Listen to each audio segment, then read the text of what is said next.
Hello everyone, how are you? Welcome to smart study. मेरा नाम है ज्योति और आज के इस लेक्चर में मैं डिस्कस करने जा रही हूँ English literature previous year question paper part 2। चलिए जी, आज की हम सीरीज स्टार्ट कर लेते हैं।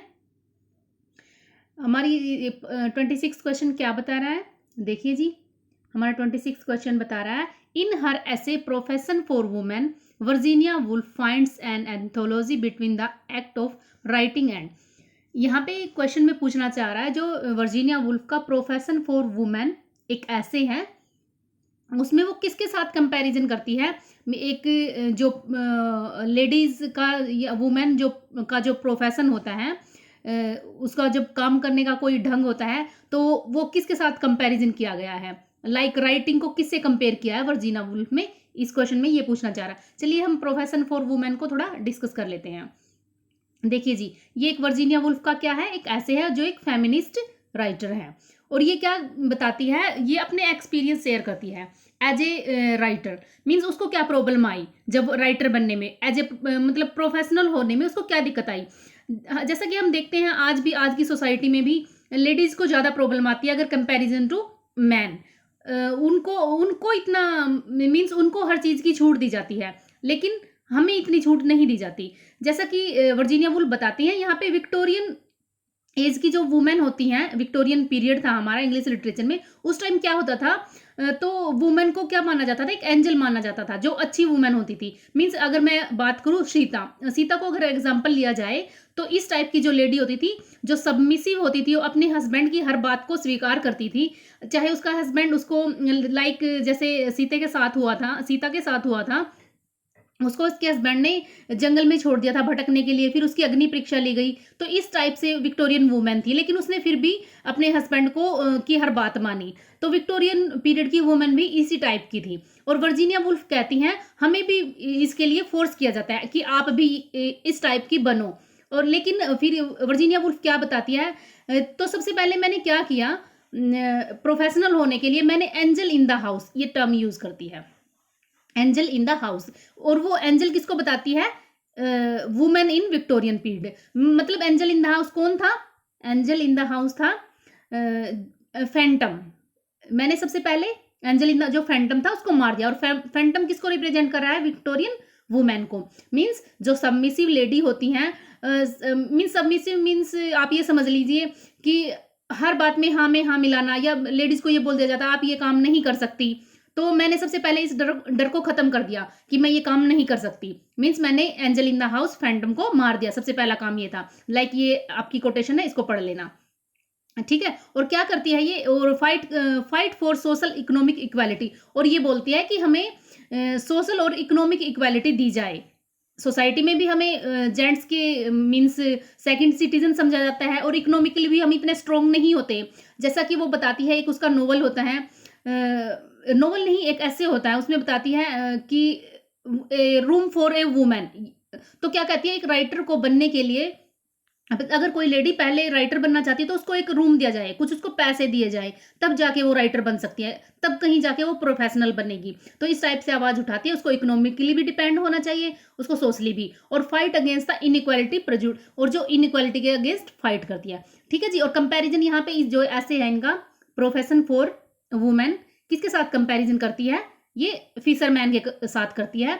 ये बताती है, वर्जीनिया वुल्फ बताती हैं कि जो मैंने अपना एग्जांपल देती है, ये एक वुमेन राइटर का एग्जांपल देती है, बताती है कि वो जब राइटर बनना चाहती है, तो एक फिशरमैन की भांति होती है। जैसे फिशरमैन एक जो ये मछली पकड़ने वाले होते हैं, वो चाहते हैं मुझे एक बड़ी सी मछली मेरे हाथ लग जाए। उसी टाइप से वर्जीनिया वुल्फ या राइटर ये सोचते हैं, जो लेडी राइटर होती हैं, काश मुझे भी एक कोई अच्छा सा वर्क लिखने का मौका मिले, या कुछ मेरा भी वर्क ऐसे ही पॉपुलर हो जाए। मीन्स फिशरमैन की तरह इसको कंपैरिजन करती हैं प्रोफेशनल लेडीज को। देखिए जी, अब हम अपने क्वेश्चन पे चलते हैं।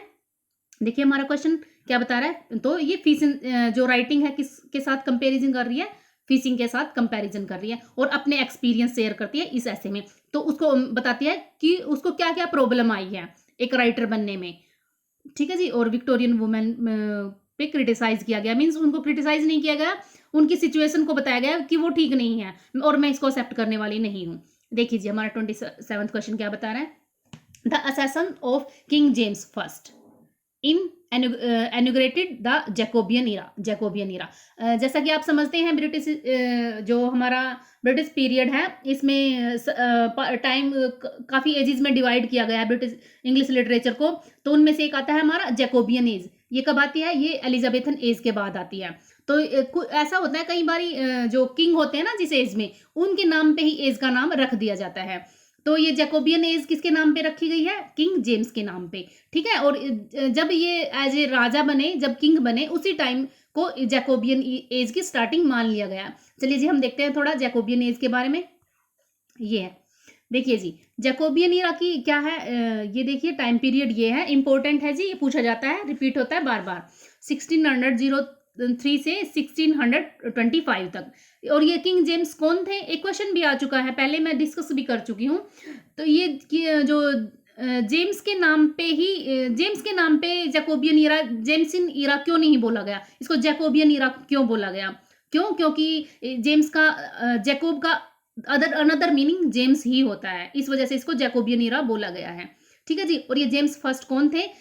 ये जेम्स स्कॉटलैंड में इनको जेम्स फोर्थ बोला जाता था। ठीक है। इंग्लैंड में इनको क्या बोला गया?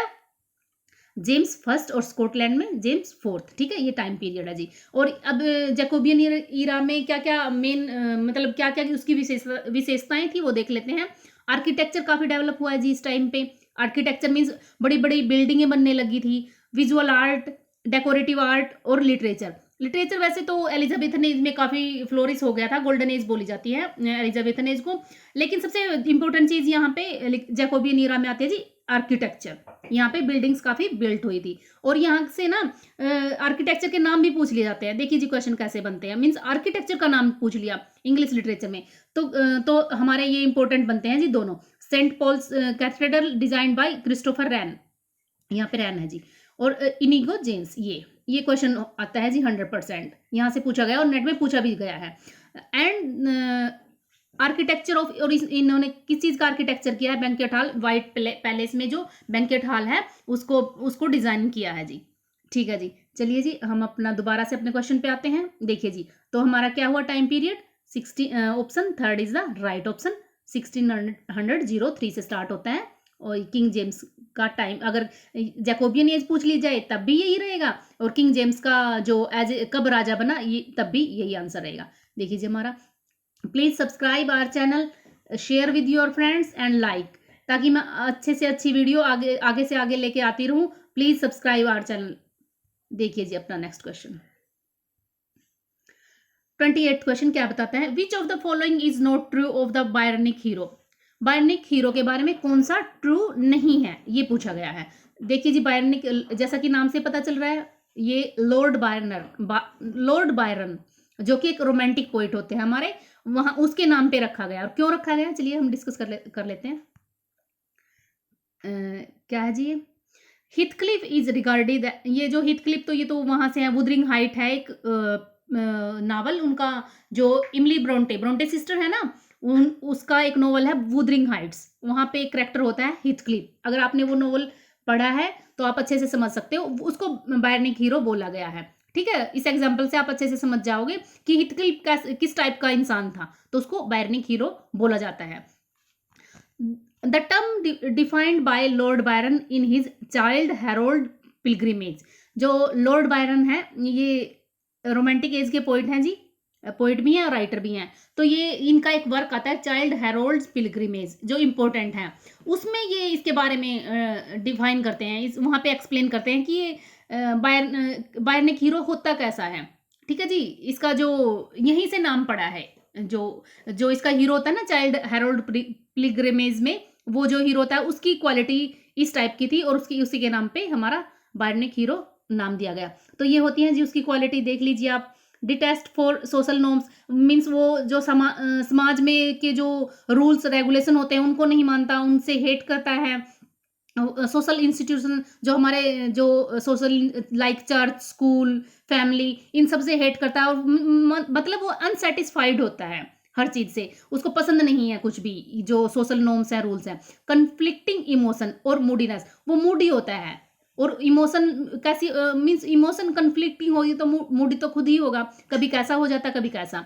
High level of intelligency and cunning, means intelligent भी होता है वो और चालाक भी होता है। सेल्फ क्रिटिसिज्म, उसमें सेल्फ क्रिटिसिज्म भी होता है, वो अपने आप को बता सकता है कि मैं कैसा हूँ, अपने आप में अपने आप को जज भी करता है। मिस्टीरियस ओरिजिन, और उसका कोई पता नहीं चलता वो कब पैदा हुआ है, मीन्स जैसे नोवेल में कोई भी नोवेल या वर्क या कोई पोइट्री उसमें बायनिक हीरो होता है तो उसके ओरिजिन का नहीं पता होता, कौन इसके पेरेंट्स हैं, कहाँ से आया कहाँ से नहीं, डर उसका पास्ट कैसा होता है, ट्रबल्ड, मीन्स चीज़ें काफ़ी उथल पुथल होती है उसकी लाइफ में। रिजेक्टेड फ्रॉम सोसाइटी, अगर वो सोसाइटी के रूल्स को नहीं मानेगा तो रिजेक्ट ही होगा। सेल्फ डिस्ट्रक्टिव, मतलब अपने आप को ही खत्म कर लेता है वो, इस टाइप से ये क्वालिटी है बायरनिक हीरो की। चलिए जी क्वेश्चन पे आते हैं, तो हमारा जो नहीं है आप बताना अब इसमें कौन सा बनेगा, इसमें होगा जी repentant, option third is the right, जो नहीं है। देखिए जी हम अपना नेक्स्ट क्वेश्चन डिस्कस कर लेते हैं। हमारा 29th क्वेश्चन क्या कह रहा है, like many other novelist, Hardy, Thomas Hardy की बात कर रहे हैं, इम्प्लॉयड लैंग्वेज वेरिएशन, जो इन्होंने लैंग्वेज वेरिएशन होती थी जी, मीन्स अलग अलग टाइप की लैंग्वेज यूज करता था, कभी स्टैंडर्ड लैंग्वेज यूज कर लेता था और कभी डायलैक्ट मीन्स बोलियां। With A purpose in this respect which of the following, उसका एक पर्पज होता है इस चीज के पीछे, कभी वो स्टैंडर्ड लैंग्वेज यूज कर रहा है कभी डायलैक्ट, तो क्या पर्पज था, विच of the following statement is correct, तो उसके पर्पज के अकॉर्डिंग कौन सी स्टेटमेंट करेक्ट है।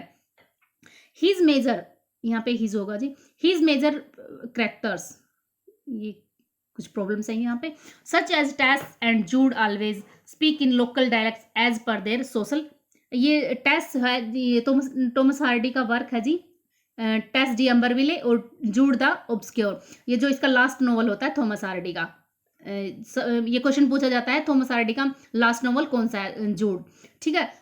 ये नहीं है जी, option second is the right, ठीक है जी, हमारा ऑप्शन कौन सा है, सेकंड इज द राइट। ये टेस डी अम्बरविले, ये I think you have read about it, तो इसका सब टाइटल देख लीजिए, इसका सब टाइटल है जी द प्योर वुमेन, ठीक है। अब जूड द ऑब्सक्योर की बात करूं तो ये क्या होता है, इसकी अरेबेला से इसकी शादी होती है और शोई ब्रिगेड होती है जो इसकी कजन होती है, तो अपनी वाइफ से ये डिवोर्स करने के बाद अपनी कजन से मैरिज कर लेता है, इस टाइप की सोसाइटी। देखिए जी ये होता है वेस्टर्न, और ये आप आज की बातें नहीं है, कितना कितना पुराना है जी ये, मतलब थॉमस हार्डी विक्टोरियन पीरियड के राइटर हैं, उस टाइम की बातें हैं ये अपनी कजन से शादी कर लेता है, कुछ इन पे फिर ऐसा ही चलता है। ये वैसे एक स्कूल यूनिवर्सिटी में पढ़ने वाले हैं, ऐसा कुछ है भी नहीं, और जैसे दोनों की शादी होती है, मतलब इसके जो इसकी वाइफ होती, मतलब इसकी भी शादी होती है और इसकी जो कजन है उसकी भी शादी हो चुकी होती है,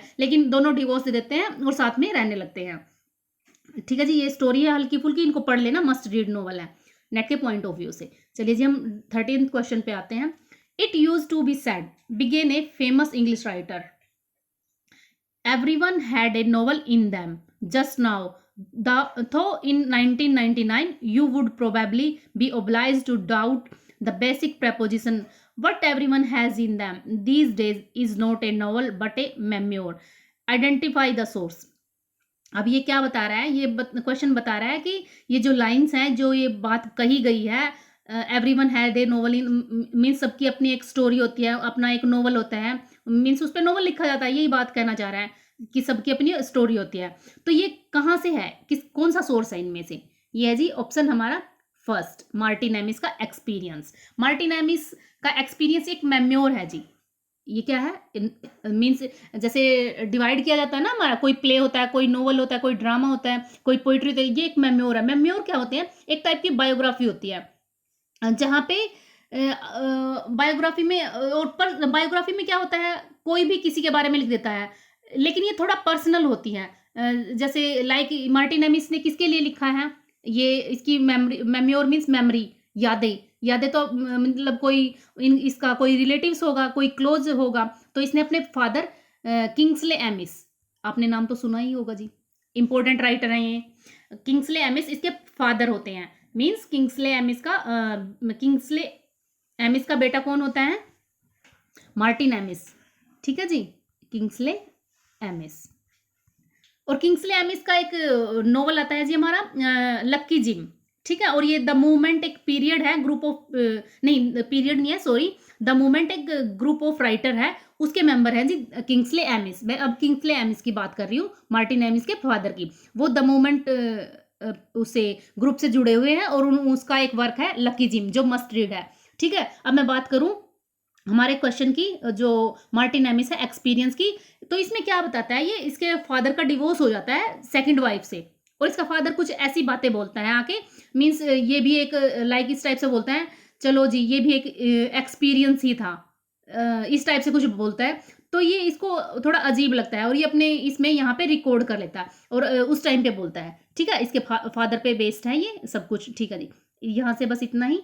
अगर मैं बात करूँ अदर ऑप्शन की, अगर मैं बात करूं जॉन फॉल, जो मस्ट रीड नॉवल है, द फ्रेंच लेफ्टिनेंट्स वुमेन, ये मस्ट रीड नॉवल है जी। यहाँ से क्वेश्चन बनता है, इसकी 3 एंडिंग होती हैं, मींस 3 टाइप से एंड करके दिखाया है इसने, जॉन फॉल जो राइटर है हमारे, 3 टाइप से बताया है। यहाँ पे एक जो लेडी होती है फ्रेंच लेफ्टिनेंट्स वुमेन, उसके हस्बैंड उसको छोड़कर चले गए हैं, और यहाँ पे चार्ल्स होता है जो करेक्टर, वो आता है और ये इसके साथ इन्वॉल्व हो जाती है।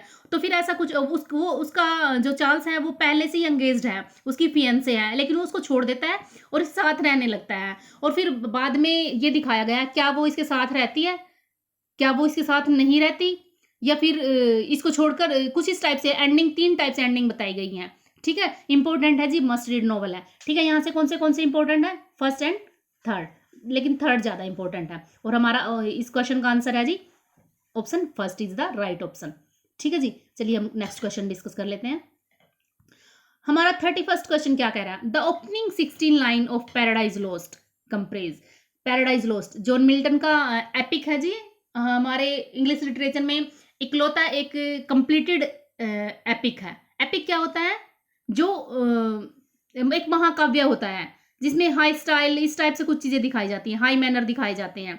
ठीक है। ये पैराडाइज लॉस्ट है, और जॉन मिल्टन का वर्क है। ये 2 बारी पब्लिश हुआ है, 1667 से 1667 में 10 बुक के साथ पब्लिश हुआ है, और 1674 में इसमें 2 बुक्स और ऐड कर दी गई इसको एपिक बनाने के लिए। ठीक है जी। और इसमें बताता है ये ओपनिंग जो 16 लाइन होती है, उसमें वो कितने उसमें सेंटेंस कितने होते हैं, ओपनिंग 16 लाइन, उसमें सेंटेंस कितने होते हैं, उसमें 4 सेंटेंस होते हैं जी। ठीक है। आई थिंक आपको याद ही होगा वो ओपनिंग लाइन क्या होती है, इसमें द फॉल ऑफ मैन, ये इसकी थीम होती है, और जो इसका पर्पज होता है to justifies the ways of God to man. इसका पर्पज देख लीजिए अपन एक बारी, क्या होता है पर्पज, क्या थीम क्या है इसकी, fall of man, fall of man इसकी थीम है जी। और पर्पज क्या है, टू जस्टिफाई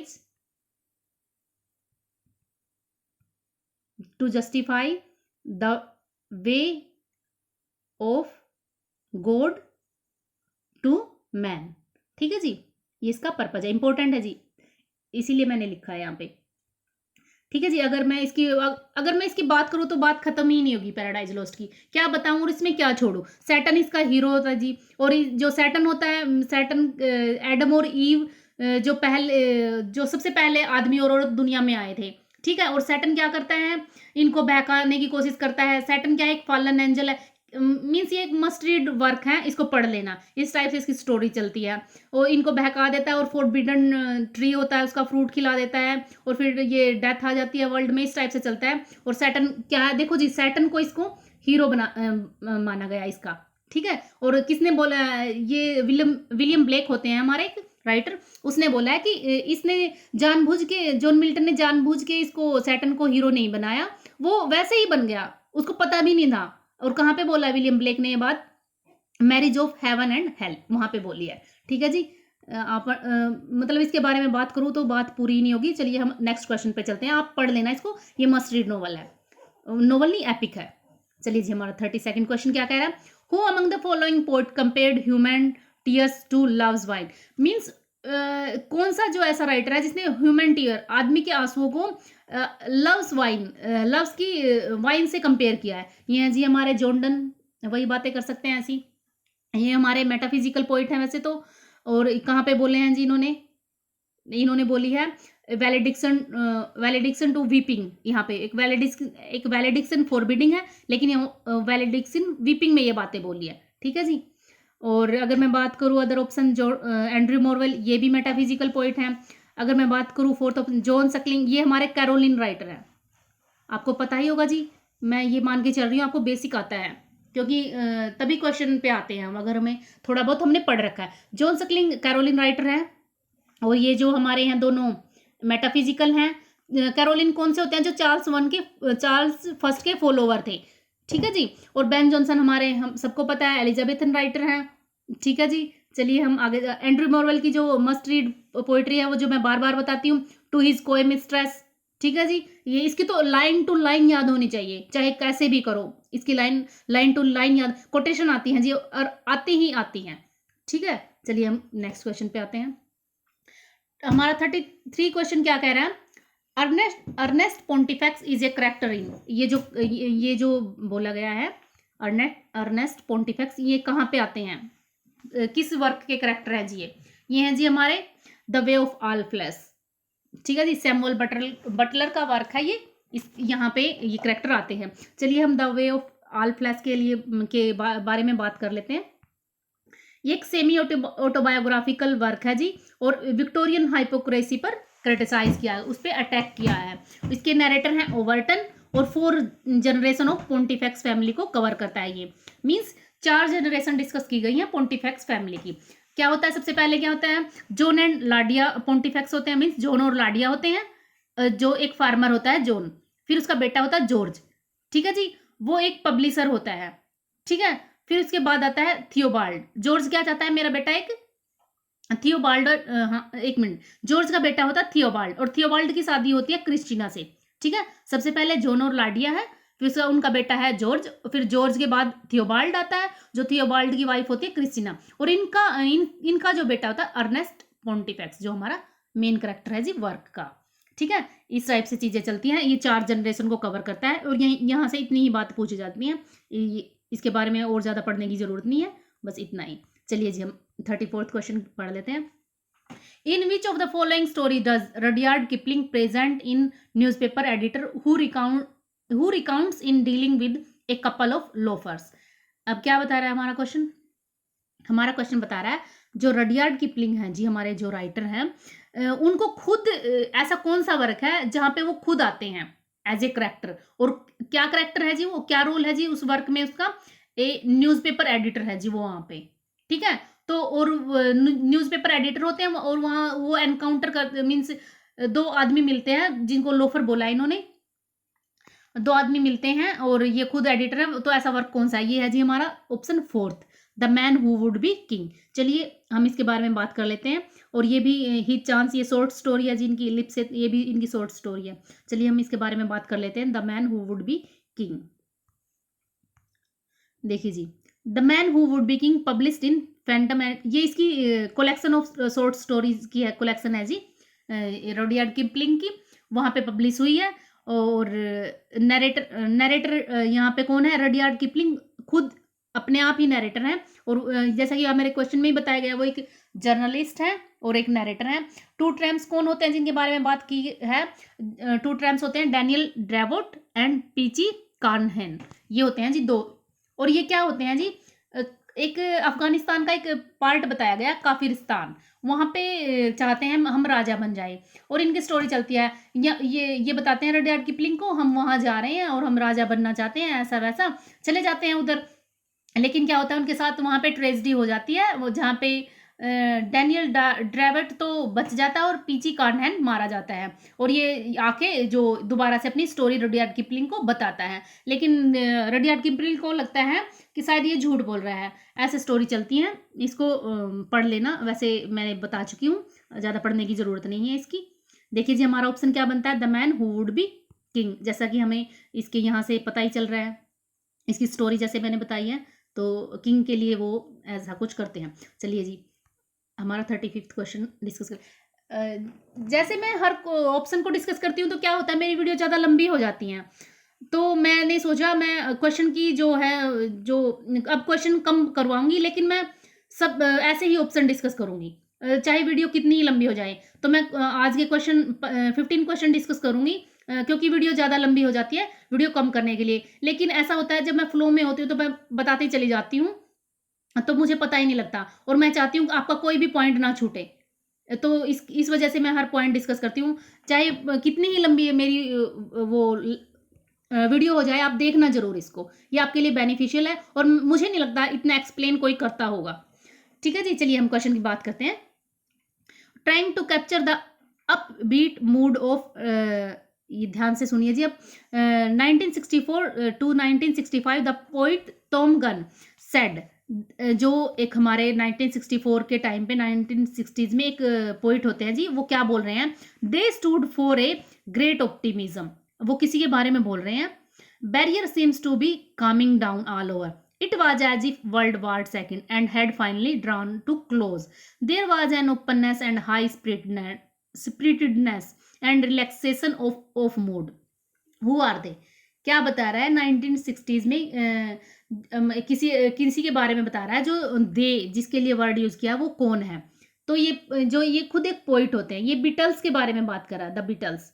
और ये द बीटल्स कौन होता है जी, जो 1960s का दौर होता है, उस टाइम पॉप म्यूजिक काफ़ी पॉपुलर हो चुका था, और उनके बारे में बता रहा है कि वो ग्रेट ऑप्टिमिज्म है, आशावादी है वो। Barrier seem to be coming down, barrier ये वर्ल्ड वार सेकंड है, जो ऐसा लग रहा है वर्ल्ड वार सेकंड जो समाप्त हो चुकी है, और हर जगह खुशी है, स्पिरिटेडनेस है, रिलैक्सेशन है इस टाइम। और किसकी प्रेज कर रहा है यहाँ पे, द बीटल्स। और ये बीटल्स कौन है जी, ये एक बैंड, एक रॉक बैंड है। ठीक है, रॉक बैंड क्या होता है, जहाँ कई आदमी मिलके ये म्यूजिक वगैरह क्रिएट करते हैं। तो ये कौन है जी, द बीटल्स, एक group of people of rock band. ठीक है, और कब था ये, ड्यूरिंग 1960 में पॉपुलर हुए थे। ठीक है, Thomas gun was an English poet associated with, ये हाँ, जो मैंने अभी अभी बात की थी किंग्सले एमिस की, द मूवमेंट एक ग्रुप ऑफ पीपल है, ग्रुप ऑफ राइटर है। और इस ग्रुप में कौन कौन है जी, हमारे किंग्सले एमिस हैं, मार्टिन एमिस के father, Donald Davie, Elizabeth Jennings, John Wain, Robert Conquest and D J Enright, और ये खुद थॉमस गन भी। ठीक है जी, ये इंपॉर्टेंट है जी हमारा, यहाँ से सारी जो इन्फॉर्मेशन मैंने दी वो मस्ट रीड है जी, इनको आप छोड़ के नहीं जा सकते। ठीक है जी, यहाँ से इस क्वेश्चन से इतना ही, हम क्वेश्चन पे मैं आंसर बता चुकी हूँ। हमारा 36 क्वेश्चन पे आते हैं। वीडियो काफ़ी लंबी हो जाती है जी, क्या करें, हर पॉइंट मैं किसी पॉइंट को नहीं छोड़ना चाहती, फिर भी छूट जाते हैं। इन पैराडाइज लॉस्ट, मिल्टन, देखिए पैराडाइज लॉस्ट एक ही क्वेश्चन पेपर में दोबारा से रिपीट हो गया।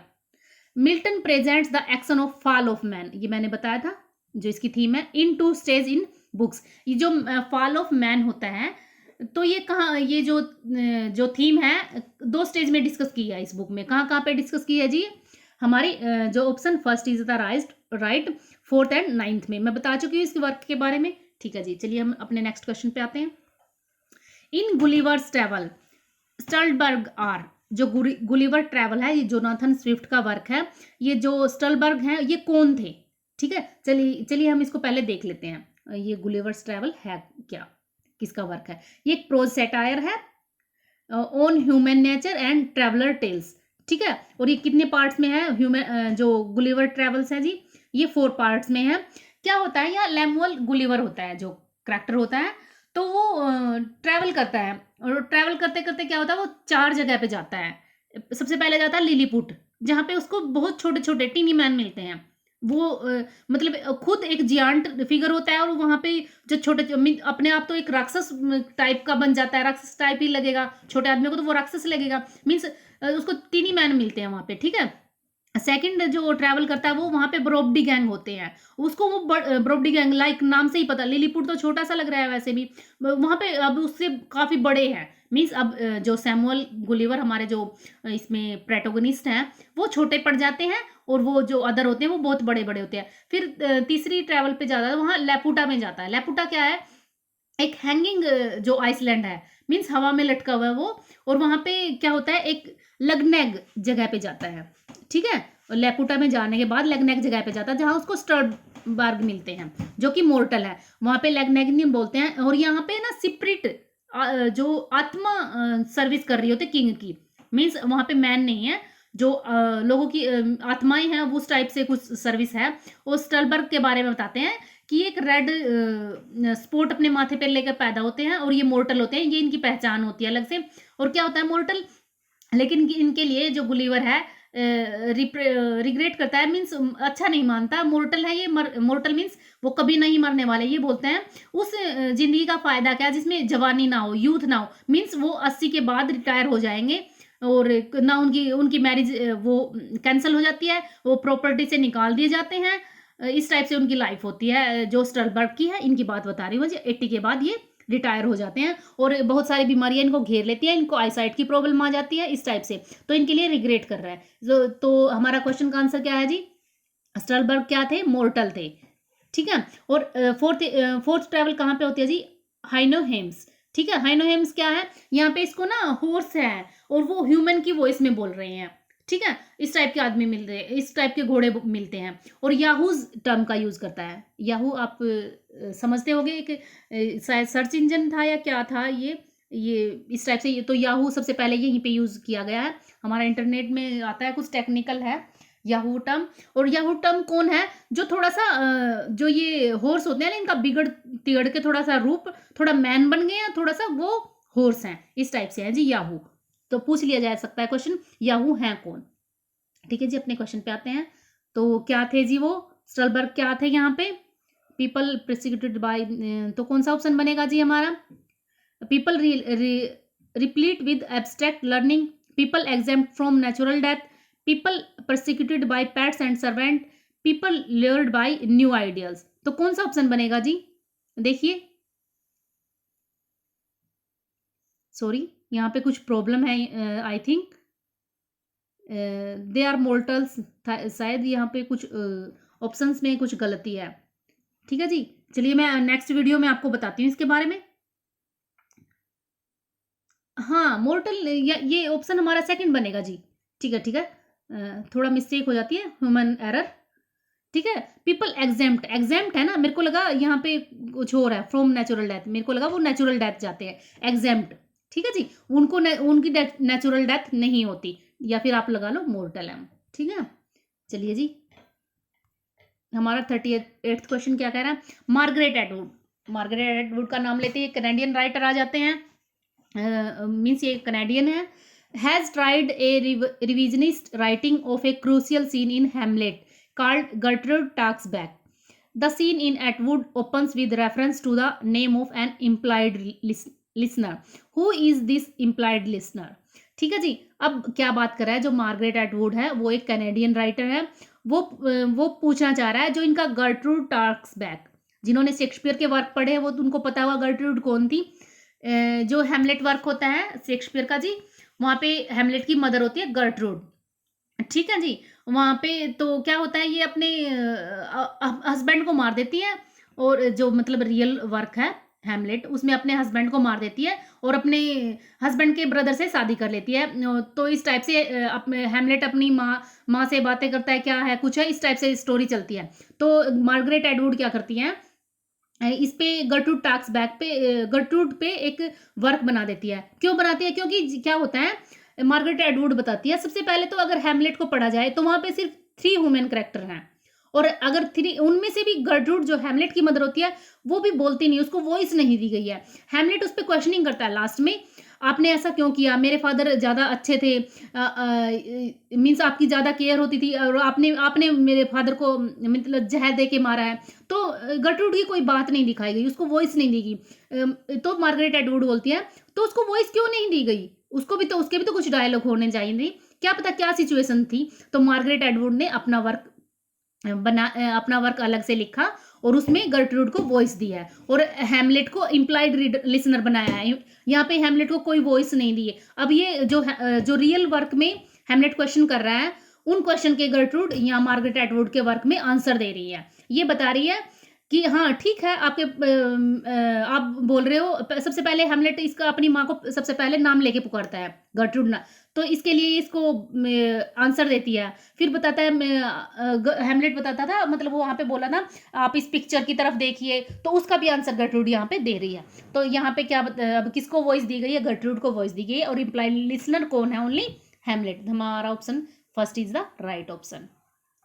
देखिए जी 39th क्वेश्चन क्या कह रहा है, Samuel Johnson wrote London in imitation of, Samuel Johnson है जी, तो इनका एक वर्क है लंडन, ठीक है। ये किसकी इमिटेशन में लिखा गया है? ये लिखा गया जी जुवेनाइल्स थर्ड सेटायर, इनके थर्ड सेटायर है जी इनका, उसके ऊपर इसकी इमिटेशन। चलिए हम इसके बारे में थोड़ा डिस्कस कर लेते हैं। सॉरी यहाँ पे स्लाइड नहीं है इसकी, चलिए मैं ऐसे ही बता देती हूँ।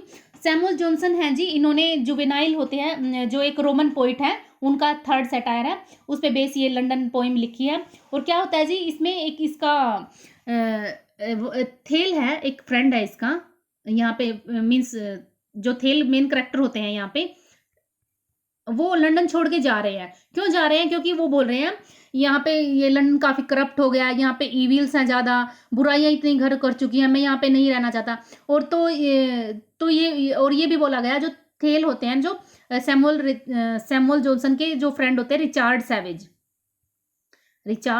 सैवेज वो है, मीन्स रियल लाइफ में रिचार्ड सैवेज पे बेस्ड है जी थेल करेक्टर, ठीक है।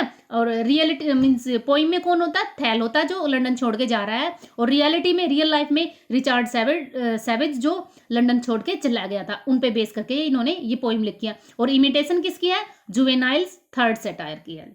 चलिए जी हम लास्ट और 14th क्वेश्चन डिस्कस कर लेते हैं। Which of the following is not written by Buchi Emecheta? बुची ये अफ्रीकन राइटर हैं जी, बुची एमेचेदा। ये कौन सा वर्क नहीं है जी इनमें से? इनका द जॉय ऑफ मदरहुड, हाँ जी ये भी है, सेकंड क्लास सिटीजन, और फोर्थ भी है जी। हमारा थर्ड ऑप्शन ये नहीं है जी, ये बेसी हेड इनका वर्क है जी। चलिए हम इनके वर्क के बारे में देख लेते हैं। जॉय ऑफ मदरहुड क्या है? क्या करें, कुछ छोड़ने का मन ही नहीं करता, फिर भी इतनी लंबी हो जाती है वीडियो। देखिए जी, मैं जॉय ऑफ मदरहुड को की स्टोरी को कैसे छोड़ सकती हूँ जो आपके लिए इतनी इंपॉर्टेंट है, ठीक है जी। चलिए हम अपनी बात पे आते हैं। जो यहाँ पे मदर कौन होती है? नौ ईगो, ठीक है जी, डॉटर ऑफ नकाओ एंड ओना, ये इसके मदर फादर होते हैं। The base of the novel is necessity for a women to be. तो यहाँ पे क्या है, जो ये नौ ईगो होती है, ये इसकी कई बार शादी होती है, और उस टाइम पे ये माना जाता था, मीन्स आज भी माना जाता है, अगर एक वुमेन फर्टाइल नहीं है, अगर वो बच्चे को जन्म नहीं दे सकती, तो उसकी लाइफ खराब है। अगर उसके बच्चे सक्सेसफुल हैं तो भी उसकी जिंदगी सक्सेस है। तो क्या होता है इस नॉवल में, इसके बच्चे पहले तो ये 2-3 शादियां करती है, लेकिन बाद में इसको शायद 8 या 9 चिल्ड्रन होते हैं। उस टाइम ये मानती है हाँ मेरी लाइफ कंप्लीट होती है। तो क्या होता है, ये अपने बच्चों की केयर करती है, काफ़ी केयर करती है, और बाद में ना सब छोड़ के, जो कि आजकल हमारी सोसाइटी में भी होता है, आज भी होता है, सभी चले जाते हैं, कोई जॉब करने के लिए चला जाता है, कोई मैरिज करने, मतलब जो बच्चे हैं सेट हो गए हैं और इसको छोड़ के चले गए, और ये एक छोटे से रूरल विलेज में रह रही है, और फिर भी खुश है। क्यों खुश है? कि जॉय ऑफ मदरहुड, मेरे बच्चे सक्सेसफुल हैं, और मेरे पास बच्चे हैं, और मेरे बच्चे सभी सक्सेसफुल हैं, इस वजह से ये खुश है। तो इसको बेस बना के इसने स्टोरी लिखी है। तो देखिए जी, आज भी हमारी सोसाइटी में ऐसा ही है। और इसका सेकंड क्लास जो वर्क है, सेकंड क्लास सिटीजन, इसकी जो हीरोइन होती है जी अदा, और इसका जो मैरिज करती है फ्रांसिस से कर लेती है। और इसकी स्टोरी क्या होती है अदा की, ये जैसे बचपन में हम भी सोच लेते थे कि हम बड़े होने के बाद ये करेंगे, तो इसका क्या एम था जी, मैं यूके जाऊंगी, यूनाइटेड किंगडम, बड़ी होकर। लेकिन क्या होता है, इसके फादर की डेथ हो जाती है, मीन्स पढ़ने के लिए जाऊंगी, लेकिन इसको और अपने अंकल आंट के पास रहना पड़ता है, और वहाँ पे इसको उसी अफ्रीकन एक छोटे से विलेज में स्कूल में जाना पड़ता है। और लास्ट में क्या होता है कि फ्रांसिस नाम के एक आदमी से शादी कर लेती है। ये क्लर्क का काम करती हैं, इसको बड़ी जगह जाने का मौका नहीं दिया जाता। क्यों? इसकी एजुकेशन यहीं पे हो जाती है। तो वहाँ पे इस फ्रांसिस मिलता है, उससे शादी कर लेती है। फ्रांसिस कई बार खुद यूके गया है, लेकिन इसको अदा को नहीं लेके जाता। तो इस टाइप से लेडीज़ की जो दयनीय स्थिति दिखाई गई है इनके वर्क्स में। देखिए जी, आज की मेरी वीडियो मैं यहीं पे एंड करती हूँ। प्लीज़ सब्सक्राइब आवर चैनल, अपने फ्रेंड्स के साथ शेयर कीजिए, लाइक कीजिए, और जो बेल का आइकन है उसको भी ज़रूर प्रेस कीजिए, कमेंट भी कीजिए। तो सब्सक्राइब जरूर कर लेना जी, ताकि मैं अच्छी से अच्छी वीडियो और ला सकूँ आगे से आगे। चलिए जी, आज की वीडियो मैं यहीं पे एंड करती हूँ। Thank you.